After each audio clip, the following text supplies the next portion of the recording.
I made this shake pen, and I made a video about making this shake pen. And despite a lot of positive feedback, for which I'm very grateful, there were mostly two concerns you had in the comments. First, why do you make a shake pen without really shaking it in the video? And second, what is that metal etching thing you did on the pen's clip? And that's what this video is about. I'm everything but a metal etching expert, but I can at least show you how I did it and what worked for me. But at first,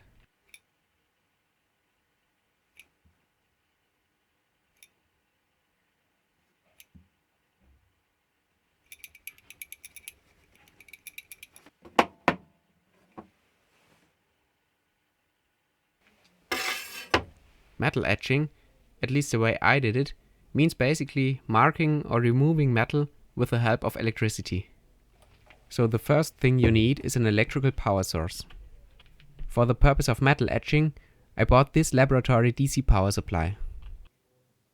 This thing cost about 90 euros, so it's not the cheapest one, but it should be very useful in the shop as it is fully adjustable between 0 and 30 volts and has a current up to 5 amps.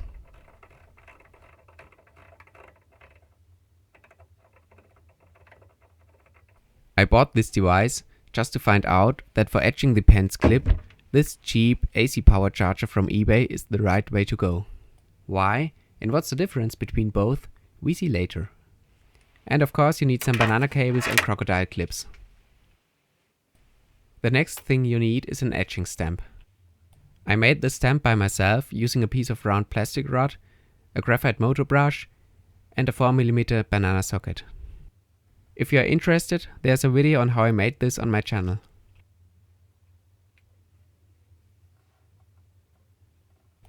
To complete the stamp, you need a piece of felt. I bought this little roll of special metal etching felt, but I'm pretty sure you can take everything you have on hand, which is kind of felty like that. This little rubber O-ring will hold the felt in place later. The stamp will be soaked in a special electrolyte, which comes here. This liquid increases electrical conductivity during etching, allowing the electrons or ions or whatever it is to freely wander through the orbit. This one I got here is especially for stainless steels, consisting mainly out of citric acid and a few other ingredients. There are a lot of videos on YouTube where people just mix regular salt and water as an electrolyte.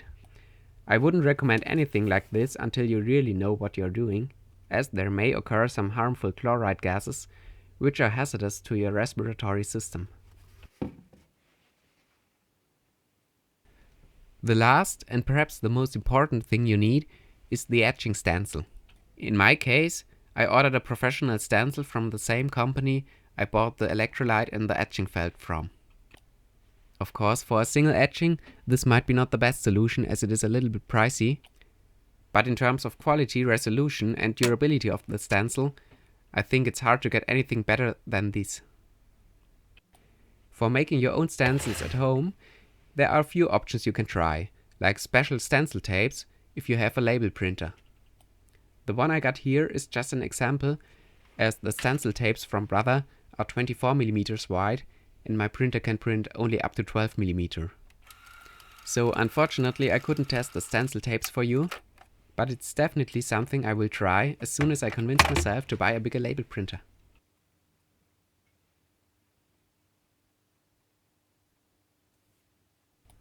If you're lucky to have a plotter at home, you can easily cut your own stencils from self-adhesive foil or something similar. If not, you might try this low-budget method.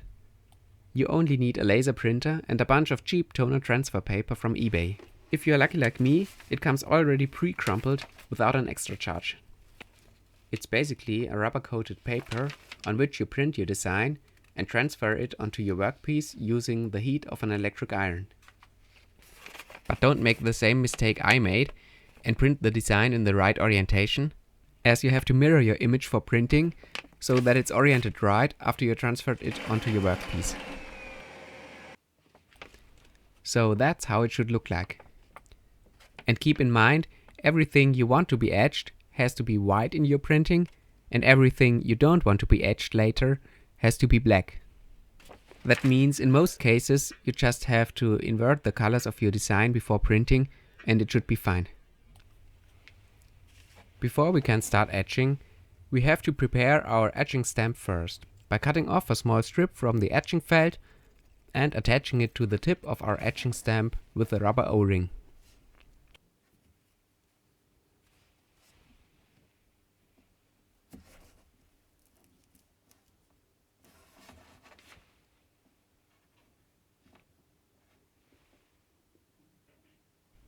Now it's time to install the electrics. I'm starting with the laboratory DC power supply, dialing in 12 volts and 1 amp.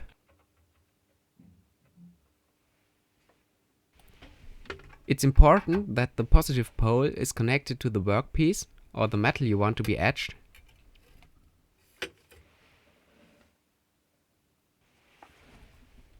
And the negative pole is connected to the etching stamp.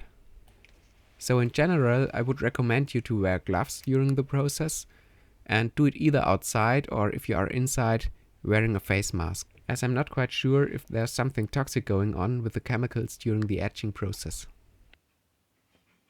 Next, we fill a little bit of the electrolyte in a small container and preparing and adjusting our stencil on the workpiece. Now we can power on the current flow, dipping the etching stamp into the electrolyte and starting the etching process by swiping the etching stamp over the stencil. As you can see, there's very little current flowing due to the small size and surface of my etched symbol. You can increase that and speed up the etching process by turning up the voltage, but keep in mind you don't want to get too aggressive, as you may risk overheating and ruining your stencil. The etching itself is really easy. Just swipe or press your etching stamp onto your stencil and make little breaks so the surface doesn't get too hot. The longer the etching stamp is in contact with the metal surface, the deeper your etching will be. With DC power, you get a nice and clean etching, which looks almost like engraved into the metal.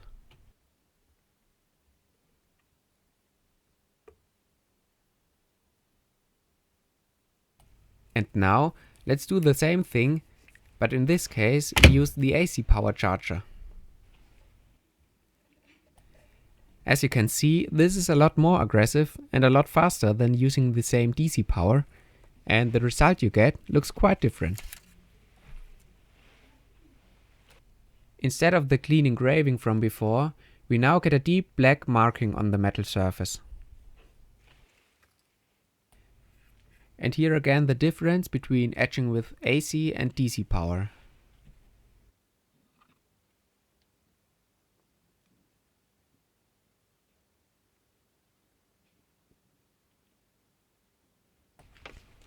Before we come to the end, let's take a look back to the self-printed toner stencils. After printing, you just have to cut your stencil roughly to size and put it onto your workpiece with the printed side facing down.